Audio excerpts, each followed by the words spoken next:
Muy buenas noches, tengan todos ustedes bienvenidos a una edición más de Club de Lectura Online, hoy con el libro Más que un carpintero, en el capítulo 8, que lleva por título ¿Se puede aplastar a un hombre bueno?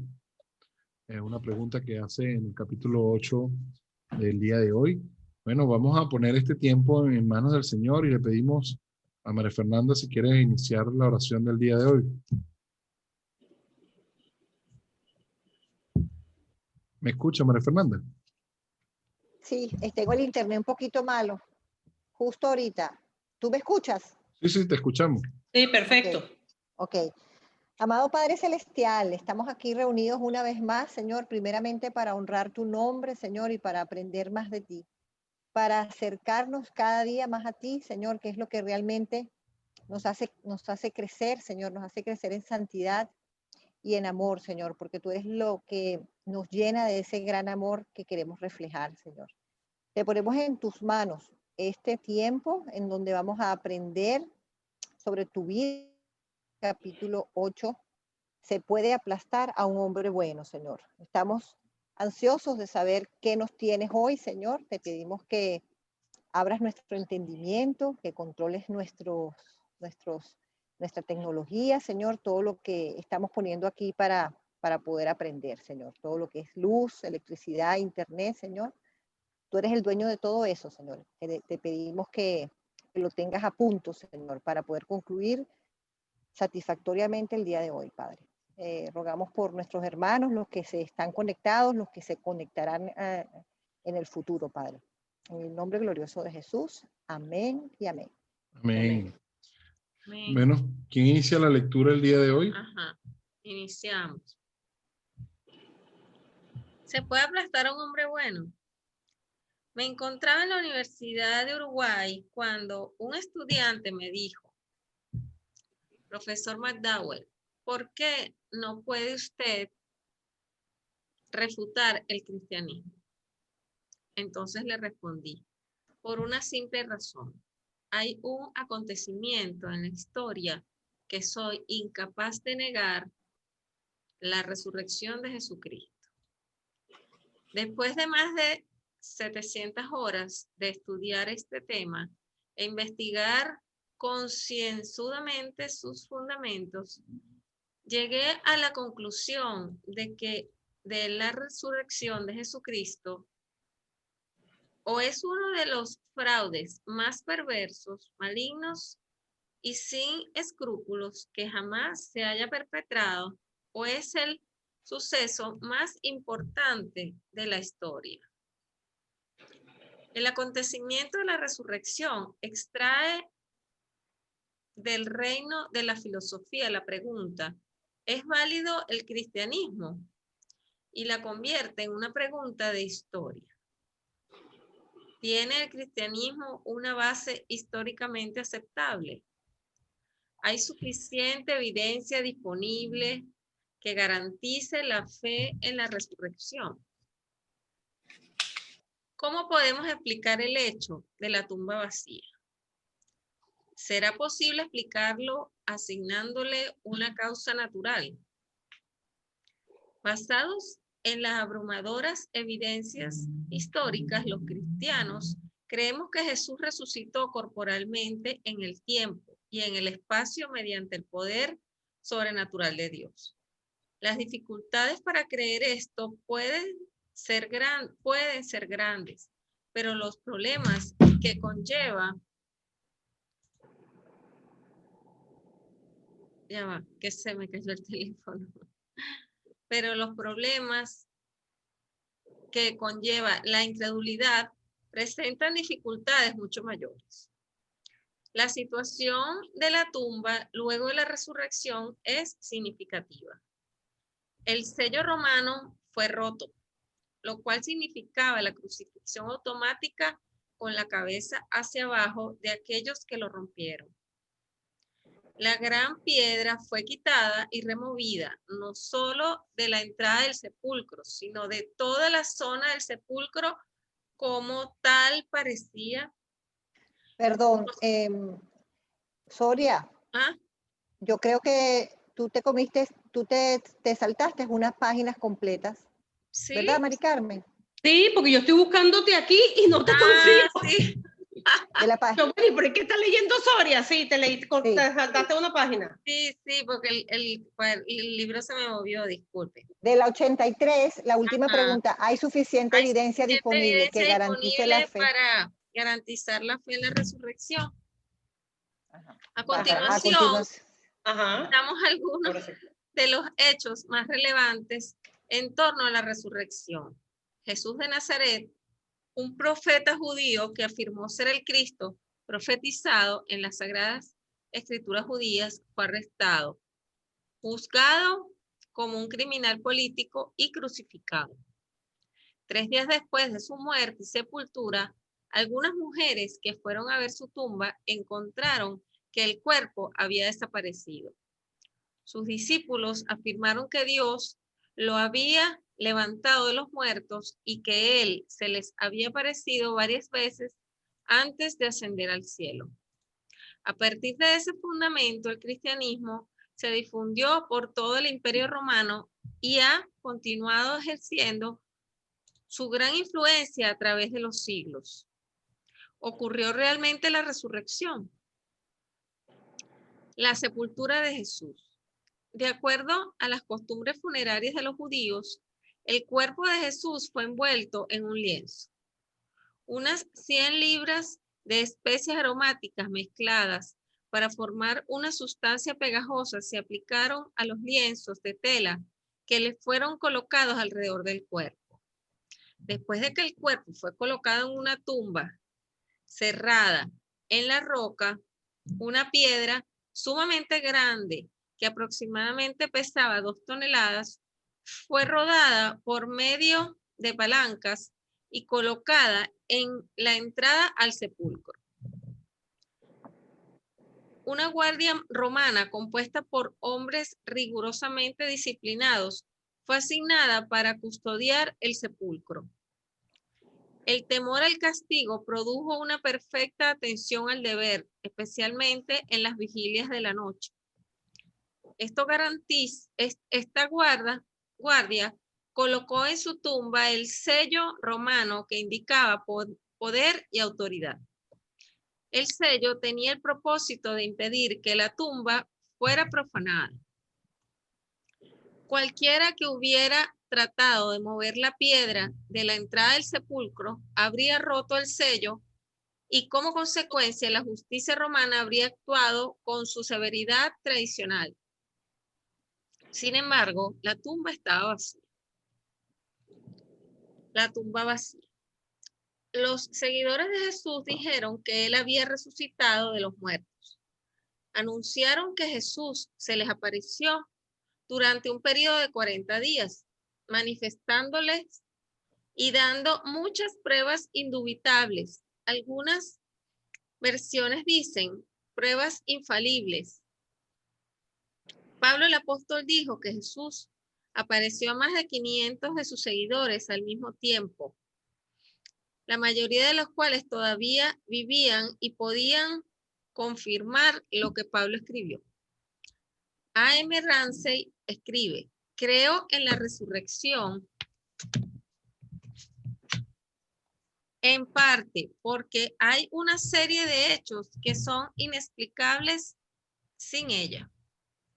Ante el hecho de que la tumba vacía era demasiado notorio para poderlo negar, Paul Althaus declara que la resurrección no hubiera podido sostenerse en Jerusalén durante un solo día, ni siquiera estaba vacía, ni siquiera no hubiera vacía, era demasiado notorio para poderlo negar. Paul Althaus declara que la resurrección no hubiera podido sostenerse en Jerusalén durante un solo día, ni siquiera durante una hora, si el hecho de que la tumba estaba vacía no se hubiese establecido claramente ante los demás, ante todos los interesados. Paul L. Maurer concluye: si se pesan cuidadosamente y juntamente todas las evidencias, es justificable. según los cánones de la investigación histórica, llegar a la conclusión de que la tumba en que Jesús fue sepultado se halló realmente vacía en la mañana del primer día de resurrección, hasta ahora no se ha descubierto ni una pizca de evidencia en las fuentes literarias, ni en la epigrafía, ni en la arqueología que niegue esta afirmación. ¿Cómo podemos explicar el hecho de la tumba vacía? ¿Será posible explicarlo asignándole una causa natural? Basados en los abrumadores evidencias históricas, los cristianos creemos que Jesús resucitó corporalmente en el tiempo y en el espacio mediante el poder sobrenatural de Dios. Las dificultades para creer esto pueden ser grandes, pero los problemas que conlleva la incredulidad presentan dificultades mucho mayores. La situación de la tumba luego de la resurrección es significativa. El sello romano fue roto, lo cual significaba la crucifixión automática con la cabeza hacia abajo de aquellos que lo rompieron.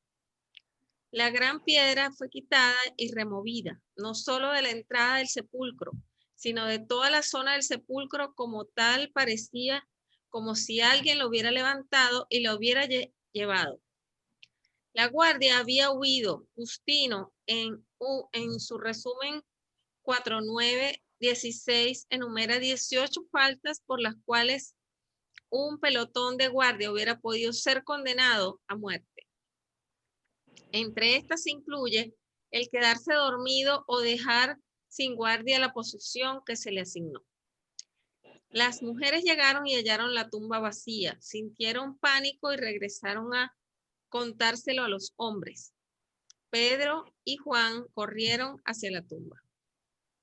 Juan llegó primero, pero no entró en ella. Miró hacia adentro y allí estaban los lienzos funerarios, un poco ahuecados, pero la vio vacía. El cuerpo de Cristo había pasado a través de los lienzos hacia una nueva existencia. Reconocemos que esto haría que creyeras, al menos por el momento. Las teorías que se ofrecen para explicar la resurrección basadas en causas naturales son débiles y más bien ayudan a robustecer la confianza en la verdad de la resurrección. Ok, continúo. La teoría de la tumba equivocada.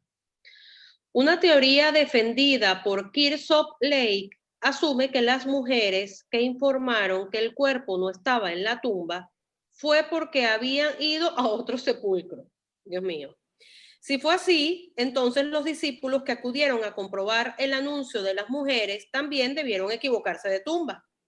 Es evidente, sin embargo, que las autoridades judías que habían pedido que una guardia romana vigilara el sepulcro para impedir que el cuerpo fuera robado, no se hubieran equivocado con respecto a la localización de la tumba. Tampoco se equivocaron los guardias romanos, pues ellos estuvieron allí. Si hubiera habido otra tumba relacionada con este asunto, las autoridades judías no hubiesen perdido tiempo, sino que hubiesen exhibido el cuerpo que estaba en la verdadera tumba, silenciando para siempre y en forma eficaz cualquier rumor acerca de la resurrección. Otro intento que se hace para explicar la resurrección afirma que las apariciones de Jesús después de la resurrección fueron ilusiones o alucinaciones colectivas. Esta teoría carece de apoyo de los principios psicológicos que rigen a las apariciones y alucinaciones.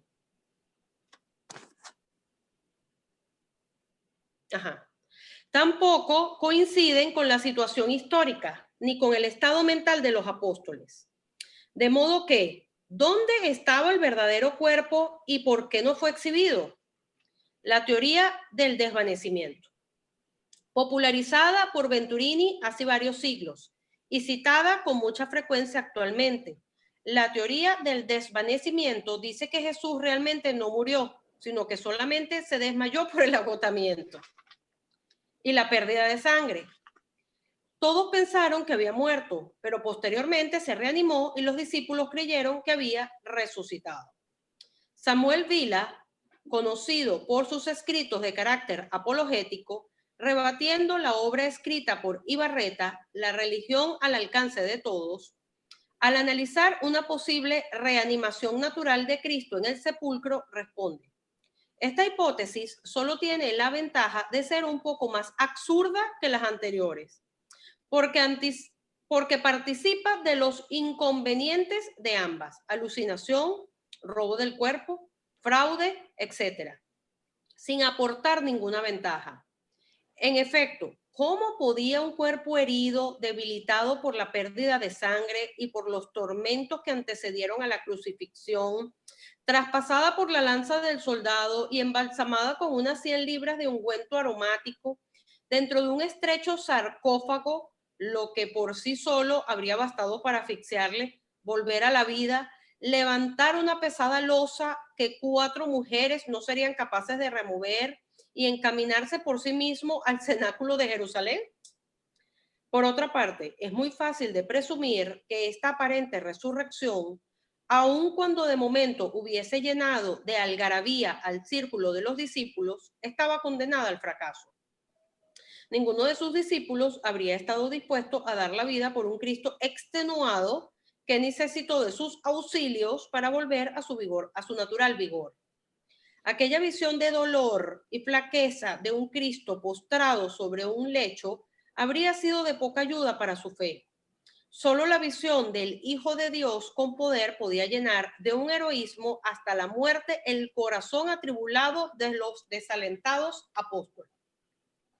La teoría del carácter robado, del cadáver robado. Otra teoría muy divulgada sostiene que los discípulos robaron el cadáver de Jesús mientras la guardia dormía. La depresión y la cobardía de sus seguidores es un argumento muy sólido contra la posibilidad de que repentinamente los discípulos se convirtieran en hombres decididos, capaces de enfrentarse a los disciplinados soldados que custodiaban la tumba e impunemente robaron el cadáver de Jesús. Es evidente que ninguno de ellos estaba en condiciones ni siquiera de intentar una hazaña semejante. J.N.D. Anderson ha sido decano de la Facultad de Derecho de la Universidad de Londres, presidente del Departamento de Derecho Oriental en la Escuela de Estudios Orientales y Africanos y director del Instituto de Estudios Legales Avanzados de la Universidad de Londres. Al comenzar sobre la propuesta de que los discípulos robaron el cuerpo de Cristo, dice: esto hubiese sido totalmente contrario a todo lo que sabemos acerca de ellos. Su enseñanza ética, la calidad de sus vidas, su firmeza en el sufrimiento y en la persecución. Ni eso explicaría su dramática transformación de abatidos y descorazonados seguidores en testigos a quienes ninguna oposición pudo silenciar. La teoría de que las autoridades judías o romanas cambiaron el cuerpo de Cristo no es una explicación más razonable para la tumba vacía que la del robo por parte de los discípulos. Si las autoridades hubieran tenido el cuerpo en su poder o sabía dónde estaba, ¿por qué cuando los discípulos anunciaron la resurrección no explicaron que ellos habían tomado el cuerpo? Si ellos lo tenían, ¿por qué no explicaron exactamente dónde estaba? ¿Por qué no recuperaron el cadáver, lo pusieron en una carreta y lo llevaron por el centro de Jerusalén? Dicha prueba ciertamente habría destruido el cristianismo.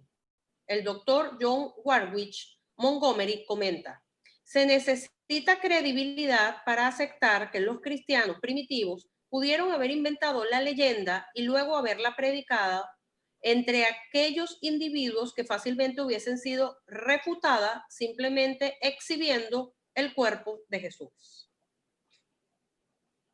Ok, continúo yo. Muy bien. Evidencias de la resurrección. El profesor Thomas Arnold, quien durante 14 años fue rector de la Universidad de Rugby, fue autor de los 3 volúmenes de la famosa obra Historia de Roma y era presidente del Departamento de Historia Moderna en la Universidad de Oxford. Estaba bien familiarizado con el valor de las evidencias para determinar los hechos históricos. Él dijo: he estado acostumbrado durante muchos años a estudiar la historia de otras épocas y a examinar y pesar las evidencias de los que han escrito acerca de esos tiempos. Y no conozco ningún acontecimiento de la historia de la humanidad que esté probado por las mejores y más completas evidencias de todo tipo para la comprensión de un investigador imparcial, que la gran señal que Dios nos ha dado de que Cristo murió y resucitó de los muertos. El erudito inglés Brooke Foss Westcott dijo, tomando todas las evidencias en conjunto, no es mucho decir que no hay acontecimiento histórico mejor o más variadamente sustentado que la resurrección de Cristo. Nada, sino el presumir anticipadamente que ésta tiene que ser falsa, pudiera haber sugerido la deficiencia en la prueba de ella. El doctor Simon Greenleaf fue uno de los juristas de más prestigio de los Estados Unidos. Él fue el famoso Royal Professor of Law, profesor de Derecho Real de la Universidad de Harvard, y sucedió al magistrado Joseph Story como profesor de Derecho danés en la misma universidad. H.W.H. Knotts, en su obra Diccionario de Biografías Americanas, Dictionary of American Biography, dice acerca de él. A los esfuerzos de Story y Greenleaf se atribuye el encumbramiento de la Escuela de Derecho de Harvard a la eminente posición que ocupa entre las universidades de derecho de los Estados Unidos de Norteamérica. Mientras desempeñaba el cargo de profesor de Derecho en la Universidad de Harvard, Greenleaf escribió un volumen en el cual examinó el valor legal del testimonio de los apóstoles con respecto a la resurrección de Cristo.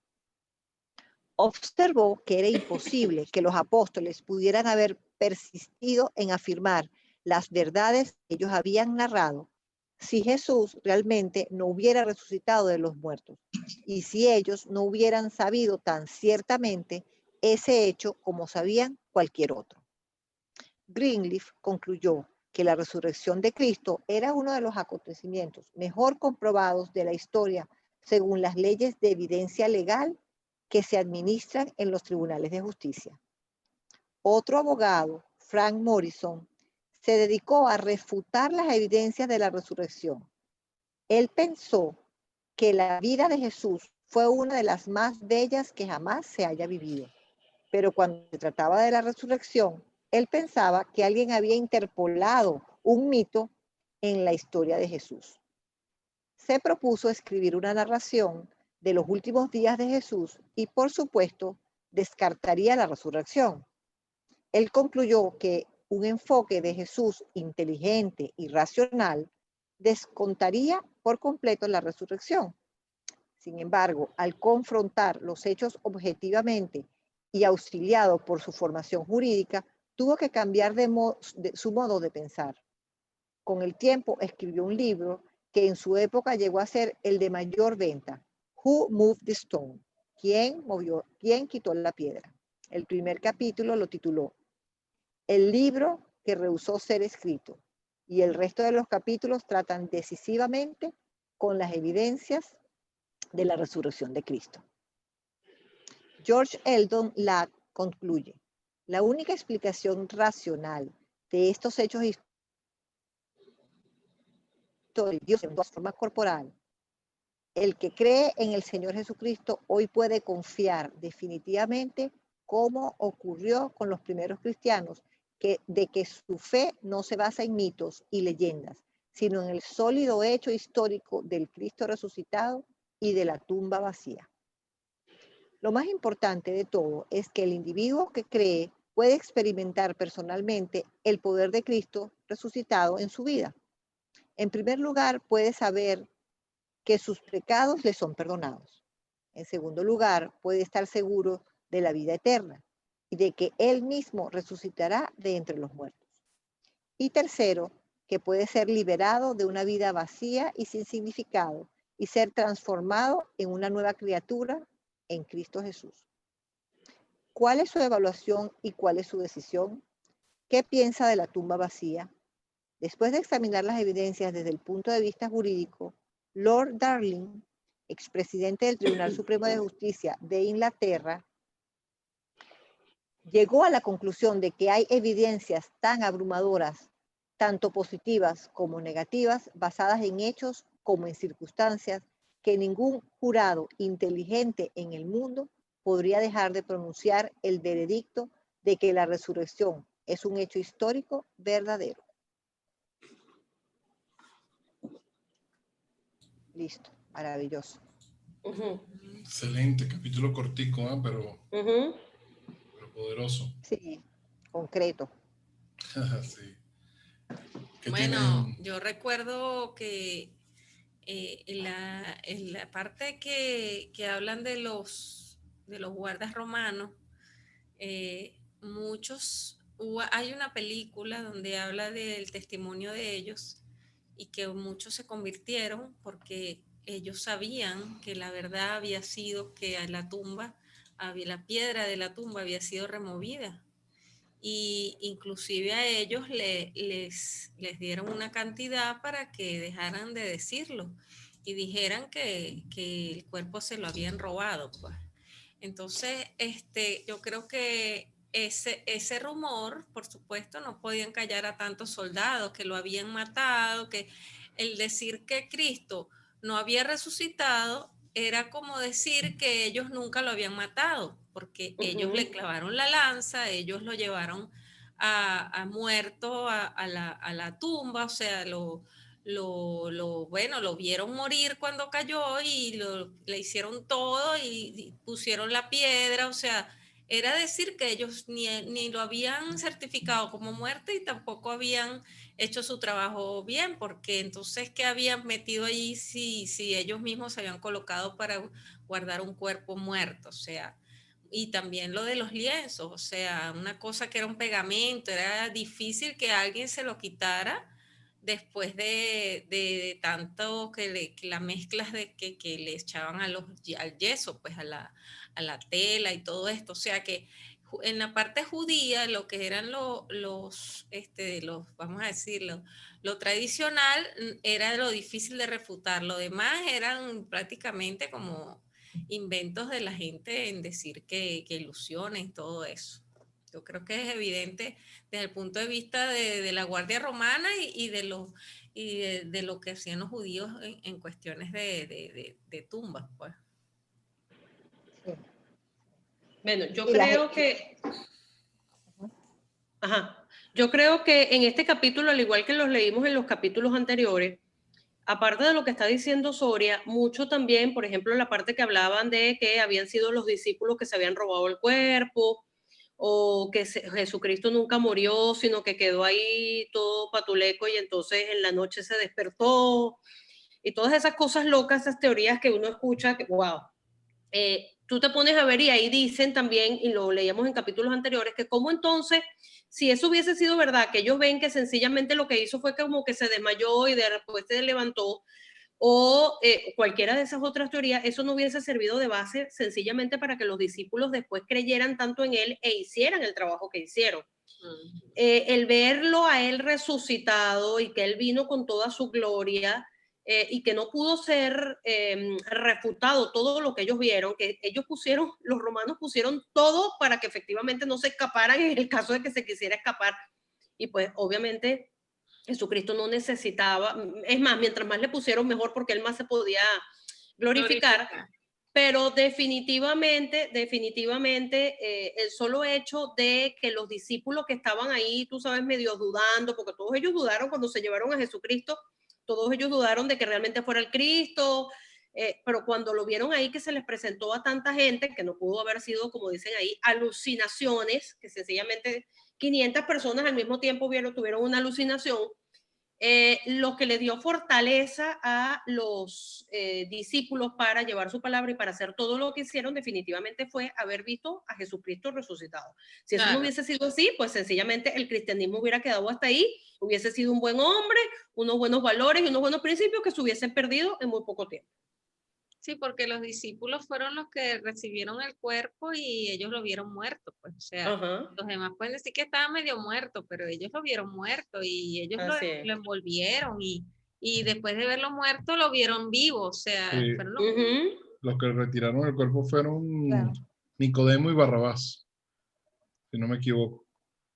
Fueron los ¿Te lo que retiraron de dónde? de la cruz, cuando Ajá. reclamaron el cuerpo Los que porque, reclamaron el cuerpo para sí, enterrarlo. porque ellos, Barrabás no era el... Ah, No, sí, no. sí. Ya Sí. entendí. no, José de Arimatea. José de Arimatea, José de Arimatea es fue el que verdad. pidió. Sí, porque fíjate que el cuerpo iba a ser lanzado a una fosa común, que se acostumbraba de eso. Además, estaba ahí mismo en la zona. Pero, bueno, el Señor movió el corazón de José de Arimatea y de Nicodemo para reclamar el cuerpo y guardarlo en una tumba privada. Porque Ujú. si no hubiese pasado así, no se hubiese podido comprobar la resurrección. Claro. Claro, y eso estaba escrito en el Antiguo Testamento. Los profetas lo habían dicho, que iba a ser sepultado en lugar de ricos. Sí, No Ujú. sé dónde está, pero está. sí, porque Sí, es que y bueno, los pobres los tiraban en fosas comunes y los ricos exacto. tenían cuevas. Que en lugar de rico fue su sepultura, dice, no sé si es Ajá. Isaías o quién fue que lo Ujú. dijo. Sí, sí. Yo como broche de oro digo que evidentemente todo lo que leímos y todo lo que han comentado ustedes es la historia, ¿no? Es lo que sucedió y cómo hombres como nosotros lo relataron, ¿verdad? Y llegó a Ujú. nosotros a través de eso, de la historia. Oye, que nos contaron esto, que nos contaron lo otro. A mí me impactó mucho, me impacta mucho saber que era un cuerpo porque comió con ellos, pero a la vez atravesaba las paredes, ¿no? Ujú. Entonces, son muchas cosas que lo ponen a uno a pensar, ¿no? Pero definitivamente, pienso yo, como broche de oro, el tema central de todo lo que es la resurrección tiene que ver con nuestra fe. Nosotros decidimos creer que todo esto es Ujú. verdad y Así es. eso es lo que Dios nos cuenta por justicia, ¿no? Y Ujú. no solamente está la maravillosa, o sea, para mí la resurrección es el centro del cristianismo, es Ujú. pues la maravilla de Cristo, ¿no? Pero recuerden que luego Él asciende al cielo y manda a su Espíritu Santo, que es lo que tenemos ahorita aquí, Espíritu y que es Santo. el que, y es el que, y Ujú. ese Espíritu Santo es el que nos convence a nosotros, entre otras cosas, Ujú. de la veracidad de la resurrección. Porque cuando tú le Así dices es. sí a Dios, Él entra dentro de ti y ese espíritu nunca te va a abandonar para darte las evidencias de la resurrección de Cristo. Así Así es. es, Eso es lo que hermano. Así es. yo pienso. Bueno, Ujú. fue un placer compartir con ustedes este capítulo. Gracias a todos los que nos están viendo por YouTube. Hoy lamentablemente no pudimos transmitir en vivo. Vamos a subir el video, ¿verdad? Del capítulo 8. Problemas técnicos con la transmisión entre YouTube y la plataforma que utilizamos para reunirnos. Pero ya vamos a solucionar eso para el próximo reunión. Martes. Gracias por compartir con nosotros este tiempo. Gracias por compartir el video a otras personas. Si no has visto los demás capítulos, están todos disponibles en YouTube para poderlos ver, las demás reuniones. Así que muchas gracias. Buenas noches. Buenas noches. Hasta el próximo Gracias. martes. Chao. Gracias por Hasta luego. acompañarnos. Hasta el martes. Igualmente.